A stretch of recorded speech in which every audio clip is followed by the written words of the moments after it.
Reading the water is a learned art. The more you fish, the more you start to pick up the subtle characteristics of rivers and fishy water. Fish aren't much different than us. Their instincts are driven by the need for food and safety from predators. For this reason, beginner fly fishermen should look for areas in the river where current brings food to fish and they can eat that food in safety. Areas where this occur are around and behind log jams, under cut banks, the backside of shelves and riffles, deep holes, both in back and front of boulders, and of course, deep troughs. The best and only way to sharpen your water reading skills is to get out there and fish. Trout like to feed in areas where the current is not so fast, where they burn a lot of energy, but just fast enough where the food drifts to them at a decent rate. Usually flows moving at the pace of a slow walk is roughly the optimal speed.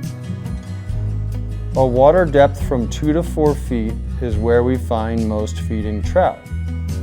You may find trout in more shallow water depending on conditions and how much fishing pressure the stream gets.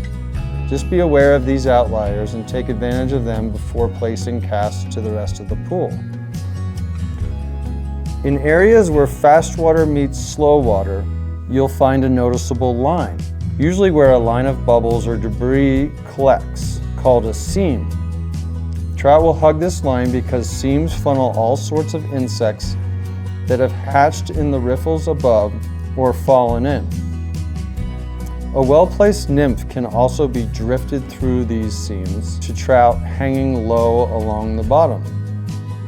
Fish the inside edge of the seams first and then cast closer to the middle before targeting the main current. Shade is also a great place to find trout. Trout find safety swimming within a shaded section of the river and will often choose to feed in these sections to avoid the prying eyes of a predator.